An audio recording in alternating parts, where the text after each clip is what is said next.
ದೇಶದ ಮಹಿಳೆಯರು ಅತಿ ಹೆಚ್ಚು ಪೌಷ್ಟಿಕಾಂಶವುಳ್ಳ ಆಹಾರ ಸೇವನೆಯಿಂದ ಆರೋಗ್ಯವನ್ನ ಕಾಪಾಡಿಕೊಳ್ಳಬಹುದು ಎಂದು ತಾಲೂಕು ಆರೋಗ್ಯ ಶಿಕ್ಷಣಾಧಿಕಾರಿ ಎಸ್ಬಿ ತಿಪ್ಪೇಸ್ವಾಮಿ ಹೇಳಿದ್ದಾರೆ. ಮಂಗಳವಾರ ಹೋಬಳಿಯ ನೇರಲಗುಂಟೆ ಗ್ರಾಮದ ಸರ್ಕಾರಿ ಹಿರಿಯ ಪ್ರಾಥಮಿಕ ಶಾಲೆ ಆವರಣದಲ್ಲಿ ಶ್ರೀ ತನು ಮಹಿಳಾ ಒಕ್ಕೂಟ ನೇರಲಗುಂಟೆ ಸಾಮಾಜಿಕ ಸೇರ್ಪಡೆ ಆಂದೋಲನ ಲಿಂಗತ್ವ ಆಧಾರಿತ ದೌರ್ಜನ್ಯ ವಿರುದ್ಧ ರಾಷ್ಟ್ರೀಯ ಅಭಿಯಾನ ಕಾರ್ಯಕ್ರಮವನ್ನು ಜ್ಯೋತಿ ಬೆಳಗುವ ಮೂಲಕ ಉದ್ಘಾಟಿಸಿ ಮಾತನಾಡಿದ್ದಾರೆ. ಹೆಲ್ತ್ ಹಾಸ್ಪಿಟಲ್ 24 ಗಂಟೆ ಸೇವೆ ಕೊಡ್ತಕ್ಕಂಥ ಹಾಸ್ಪಿಟಲ್ಗಳು ಆಮೇಲೆ ಯಾವುದೇ ಸಂದರ್ಭದಲ್ಲಿ ಹೋದಂಥದ್ದು ಉಚಿತವಾಗಿ ಸರ್ವಿಸ್ ಅನ್ನು ಕೊಡಬೇಕು ಅನ್ನೋದು ಇಲಾಖೆ ನಿರ್ದೇಶನ ಅವರು ಆ ರೀತಿ ಪಾಲನೆ ಮಾಡ್ತಿದ್ದಾರೆ. ಅದ್ರ ಜೊತೆಗೆ ಇನ್ನೂ ಹಲವಾರು ಕಾರ್ಯಕ್ರಮಗಳಿದ್ದಾವೆ. ನಮ್ಮ ಇಲಾಖೆಯಲ್ಲಿ ಹುಟ್ಟಿದ ಮಗುವಿನಿಂದ 7 ವಯಸ್ಕರವರೆಗೂ ಎಲ್ಲ ಉಚಿತವಾಗಿ ಸರ್ವಿಸ್ ಕೊಡಬೇಕು ಅನ್ನೋಂಥದ್ದು ಸರ್ಕಾರದ ನಿರ್ದೇಶನ ನಮ್ಮದು ಕೂಡ ಆದ್ಯ ಕರ್ತವ್ಯ.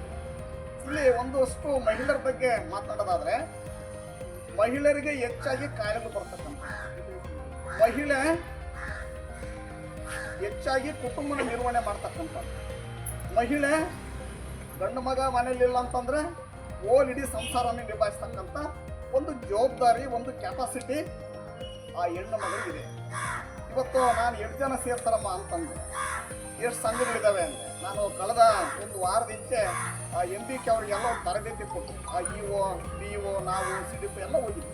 ಆ ತರಬೇತಿಯಲ್ಲಿ ನಮಗೆ ಒಂದೊಂದಷ್ಟು ಬ್ರೀಫಾಗಿ ಮಾತಾಡ್ತಕ್ಕಂಥದ್ದು ಅವಕಾಶ ಸಿಕ್ತು. ಆದರೆ ನಾವು ಮುಖ್ಯವಾಗಿ ಹೆಣ್ಮಕ್ಳ ಮುಂದೆ ಮಾತಾಡಬೇಕನ್ನೋದಾದರೆ ಕನಿಷ್ಠ ನನಗೆ ಎಷ್ಟು ಬೇಕು ಸಮಯ ನೀವು ಕರೀಲಿ ಬರ್ತೀವಂತ ನಮ್ಮ ಸಲಹೆ ಮೇರೆಗೆ ಒಂದು 100 ಜನಕ್ಕೂ ಹೆಚ್ಚು ಸೇರ್ತಾರೆ ಅಂತ ಖುಷಿ ಆಗ್ತದೆ. ಇವರು ಯಾಕಂದರೆ ಒಂದು ಪಕ್ಕದವರು ಕುದಾಪುರ ಇಲ್ಲಿಂದ ಒಂದು 5-6 ಕಿಲೋಮೀಟರ್ ಎಲ್ಲ ಬಾಲಕರೆಲ್ಲ ನಾವು ಒಡನಾಡಿರ್ತೇವೆ.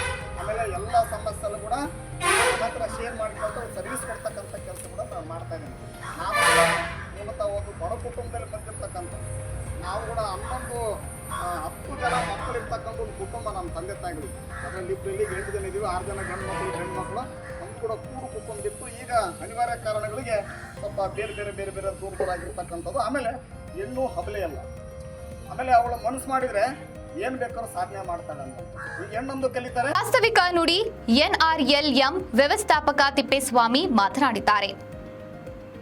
ಇದೇ ಸಂದರ್ಭದಲ್ಲಿ ಗ್ರಾಮ ಪಂಚಾಯಿತಿ ಅಧ್ಯಕ್ಷ ರುದ್ರಮುನಿ, ಉಪಾಧ್ಯಕ್ಷರಾದ ದುರ್ಗಮ್ಮ, NGO ಮರಿಪಾಲಯ್ಯ, ಶಿಶು ಮತ್ತು ಮಕ್ಕಳ ಅಭಿವೃದ್ಧಿ ಇಲಾಖೆ ನಾಯಕನಹಟ್ಟಿ ವಲಯ ಮೇಲ್ವಿಚಾರಕಿ ಸೌಮ್ಯ, ತನು ಸಂಜೀವಿನಿ ಒಕ್ಕೂಟದ ಅಧ್ಯಕ್ಷ ನೇತ್ರಮ್ಮ, ಕಾರ್ಯದರ್ಶಿ ನಿರ್ಮಲಾ, ಕಾಲುವೆಹಳ್ಳಿ MBK ಜಯಲಕ್ಷ್ಮಿ, ತನು ಒಕ್ಕೂಟದ ಕೃಷಿ ಸಖಿ ಪತ್ರಕರ್ತ ನಿಂಗರಾಜ್, ಆಶಾ ಹಾಗೂ ಅಂಗನವಾಡಿ ಕಾರ್ಯಕರ್ತೆಯರು, ಸಹಾಯಕಿಯರು ಸೇರಿದಂತೆ ಗ್ರಾಮದ ಮಹಿಳೆಯರು ಉಪಸ್ಥಿತರಿದ್ದರು.